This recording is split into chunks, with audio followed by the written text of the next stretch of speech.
राधिका एक गरीब परिवार की सीधी सादी लड़की थी। कॉलेज में उसका पहला दिन था। वो पढ़ाई में अच्छी थी, इसलिए उसका एक अच्छे कॉलेज में एडमिशन हो गया था। राधिका जब पहले दिन कॉलेज पहुंचती है, लगता है तुम कॉलेज में नई आई हो। इस कैंटीन में ये टेबल बुक है, यहाँ पर ऐश्वर्या की जगह है, वही अक्सर इस टेबल पर बैठती है। यहाँ से उठो और सामने वाली टेबल पर जाकर बैठो। ये ऐश्वर्या कौन है? तुम ऐश्वर्या को नहीं जानती? हमारे कॉलेज की शान है वो। ये लो, आ गई हमारी ऐश्वर्या। तुषार, मेरे लिए एक सॉफ्ट ड्रिंक लेकर आओ। क्या बात है, तुम्हारी नजरें किसे ढूंढ रही हैं ऐश्वर्या? क्या बात है, आज राहुल कॉलेज नहीं आया क्या?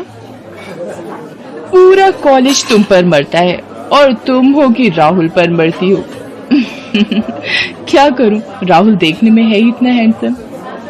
हाय, मुझे आने में थोड़ा लेट हो गया। मैं अपनी पसंद की कोल्ड कॉफी लेकर आता हूँ। भैया, मेरे पास 100 रुपए का नोट है, आपके पास चेंज होंगे तो आप चाय के पैसे ले लो। कोई बात नहीं, बाद में दे दीजिएगा। ये लीजिए, 100 रुपए की चेंज मेरे पास है। एक कोल्ड कॉफी देना। थैंक यू, मैं कॉलेज के बाद आपको चेंज लौटा दूंगी। अरे कोई बात नहीं, इट्स ओके। अगर आप देना ही चाहती हैं तो मैं नेक्स्ट टाइम कॉफी पी लूंगा आपकी तरफ से। राहुल, अरे यार, कब से तुझे ढूंढ रहा हूँ। ऐश्वर्या टेबल पर कब से बुला रही है।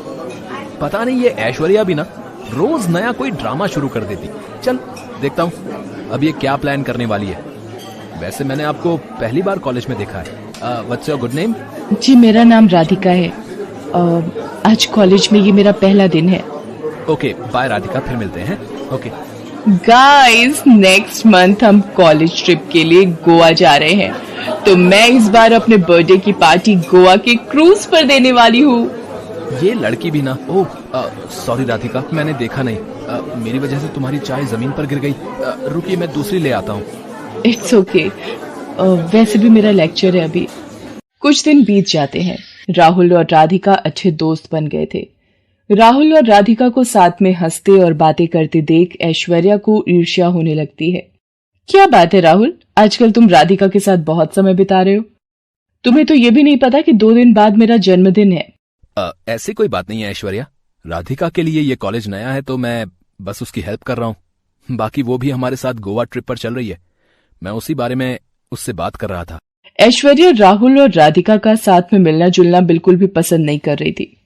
वो जब भी उन्हें साथ में देखती तो जल भुन जाती थी। सभी कॉलेज ट्रिप के लिए गोवा पहुंचते हैं। वाओ ऐश्वर्या, तुम्हारे पापा ने ये क्रूज कितना सुंदर सजवाया है। मेरे पापा कॉलेज के ट्रस्टी हैं। उन्होंने कॉलेज में पहले ही बोल दिया था कि जब हम लोग गोवा ट्रिप पर जाएंगे तो मेरी बेटी अपना आलिशान जन्मदिन क्रूज पर ही मनाएगी। इसीलिए उन्होंने सारे इंतजाम पहले ही करवा दिए थे। आज मेरा जन्मदिन है, मैं गोवा ट्रिप पर आए कॉलेज के सभी बच्चों को पार्टी दे रही हूँ। मुझे यहाँ सब दिखाई दे रहे हैं, पर राहुल कहाँ है? मुझे ये नहीं पता। उसने अभी तक मुझे बर्थडे विश भी नहीं किया है। राहुल को तो मैंने अभी राधिका के साथ उस तरफ जाते हुए देखा है। जब देखो तब राधिका राधिका। इस लड़की की वजह से आज राहुल के पास मेरा जन्मदिन मनाने तक का वक्त नहीं है। पर आखिर ये दोनों हैं कहाँ? आई लव यू राधिका, मैं तुमसे बहुत प्यार करता हूँ। मुझे तुम जैसी ही लड़की की तलाश थी। क्या हम दोनों मिलकर जिंदगी में आगे का सफर तय कर सकते हैं?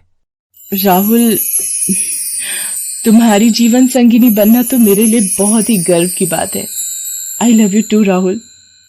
राहुल और राधिका की बातें ऐश्वर्या सुन लेती है और गुस्से में आग बबूला हो जाती है।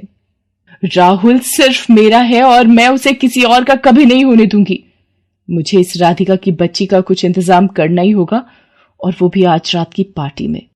रात के वक्त जब सब पार्टी में मगन थे, यही मौका इस राधिका का काम तमाम करने का। राधिका, जल्दी आओ, वो देखो कितनी सुंदर शार्क मछली।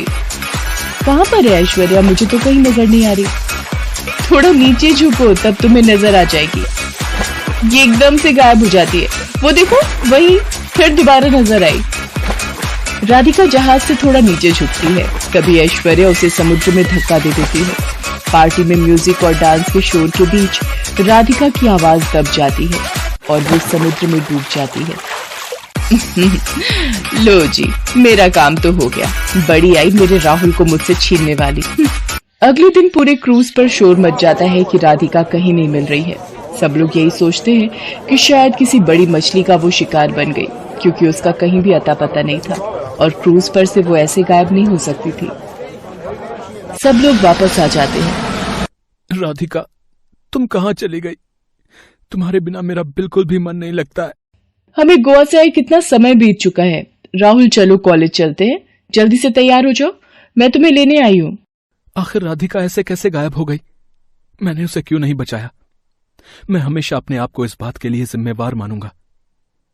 मैंने ही उसे अपने साथ गोवा चलने के लिए जिद की थी। वो तो जाना भी नहीं चाहती थी। राहुल, तुम समझते क्यों नहीं हो? राधिका मर चुकी है। पिछले 6 महीनों से उसका कहीं भी अता पता नहीं है। सारे गोताखोर हर तरफ ढूंढ चुके हैं, पर उसकी लाश तक नहीं मिली। अब तक उसे समुद्री मछलियों ने अपना शिकार बना लिया होगा। नहीं, मुझे अभी भी यकीन नहीं हो रहा है कि मेरी राधिका मर सकती है। राधिका जिंदा है। मेरा दिल कहता है वो एक दिन जरूर वापस आएगी। उधर समुद्र में डूबते हुए राधिका का सिर एक पत्थर से टकरा गया था। उसे अब होश आता है। मैं कहाँ हूं और ये जगह इतनी अजीब सी क्यों है? घबराओ नहीं बेटी, तुम जलपरियों के देश में हो। मैं जादुई जलपरी हूँ। मेरी 2 साथियों को तुम बेहोशी की अवस्था में दिखाई पड़ी थी, तो वो तुम्हें यहाँ ले आई। फिर हमारे जलपरियों के देश के वैद्यराज ने तुम्हारा इलाज किया। अब तुम कैसा महसूस कर रही हो बेटी? आज पूरे 6 महीने बाद तुम्हें होश आया है। क्या? मुझे यहाँ पर 6 महीने बीत चुके हैं। ऐश्वर्या, तुमने मेरे साथ ऐसा क्यों किया? मैंने तुम्हारा क्या बिगाड़ा था? बेटी, ये इंसानों की दुनिया ही ऐसी है। यहाँ मतलब के लिए लोग अपनों को भी नहीं छोड़ते। तुम तो फिर एक गैर लड़की थी। आओ, इस जादुई पानी में देखो उस लड़की की सच्चाई। पलक, उस 2 कौड़ी की लड़की राधिका का तो मैंने काम तमाम कर दिया है। बेचारी सीधी सादी बनी फिरती थी। मेरे राहुल को मुझसे छीनने चली थी। मैंने उससे उसकी जिंदगी छीन ली। आज शाम को मेरी और राहुल की सगाई है। उसके बाद हम दोनों को एक होने से कोई भी नहीं रोक सकता। जलपरी, क्या आप मुझे एक बार मेरे राहुल का चेहरा दिखा सकती हो? हाँ राधिका, ये देखो। राधिका, तुम कहाँ चली गई? मैं ऐश्वर्या ये सगाई कैसे कर सकता? तुमने मुझसे वादा किया था तुम मुझे छोड़कर कभी नहीं जाओगी। तुम क्यों चली गई? लौट आओ राधिका, अपने राहुल के लिए। जादुई जलपरी, मेरी मदद करो। मुझे अपने राहुल के पास जल्दी पहुंचना है। कृपया करके कोई रास्ता बता दो जादुई जलपरी। राधिका, मैं तुम्हें जादुई जल से बनाई कालीन देती हूँ। तुम इस कालीन पर बैठ जाओ। ये तुम्हें जल्दी ही राहुल के पास पहुंचा देगा। और ये जादुई जल भी लेती जाओ, ताकि तुम ऐश्वर्या की सच्चाई सब लोगों को दिखा दो। आपका बहुत बहुत शुक्रिया जादुई जलपरी। आप सच में बहुत ही अच्छी हो। आपने मेरी जान बचाई, मेरी इतनी सहायता की, उसके लिए मैं हमेशा आपकी एहसानमंद रहूंगी। मेरा आशीर्वाद सदैव तुम्हारे साथ है राधिका। अब जल्द से जल्द अपने राहुल के पास पहुंचकर सगाई को रोक दो। राधिका जलपरी से विदा लेती है और जादुई जल से बनी कालीन पर बैठ जाती है। वह कालीन हवा में उड़ने लगता है और उधर राहुल और ऐश्वर्या की सगाई की तैयारियां चल रही थी। राहुल और ऐश्वर्या एक दूसरे को सगाई की अंगूठी पहनाने ही वाले होते हैं। तभी राधिका जल्दी से वहां पहुंच जाती है।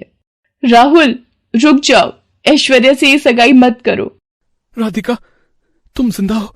मैं जानता था तुम्हें कुछ नहीं हुआ होगा। मेरे साथ तुम्हारा प्यार जो था, फिर मुझे भला कैसे कुछ हो सकता था? वरना इस ऐश्वर्या ने तो मुझे कब का मार दिया था समुद्र में धक्का देकर।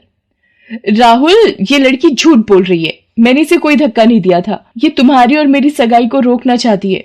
चलो राहुल, हमें देर हो रही है। राहुल, मेरे पास सबूत है जो तुम्हें और सबको बताएगा कि किस तरह से इसने मुझे समुद्र में धक्का दिया था। ये देखो।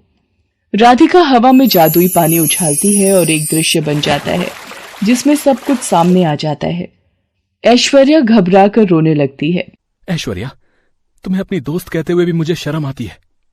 तुमने मेरे प्यार, मेरी राधिका को मारने की कोशिश की। मेरी नजरों से दूर हो जाओ राधिका। मैं ऐसी मंडप में तुमसे सगाई करूंगा, सबके बीच। ऐश्वर्या, मैं चाहती तो तुम्हें पुलिस के हवाले भी कर सकती थी, पर मैं ये नहीं करूंगी। किसी के सच्चे प्यार को दूर करने का क्या नतीजा होता है, शायद अब तुम्हें समझ आ गया होगा। अगर ऐसा ही सच्चा प्यार तुम राहुल से करती तो तुम मुझे मारने की कोशिश ना करती, बल्कि उसको अपने दिल से जीतने की कोशिश करती। और फिर उसी मंडप में राहुल और राधिका आपस में सगाई करते हैं। जादुई जलपरी की मदद से आज दोनों फिर से एक दूसरे का साथ पाकर खुश थे।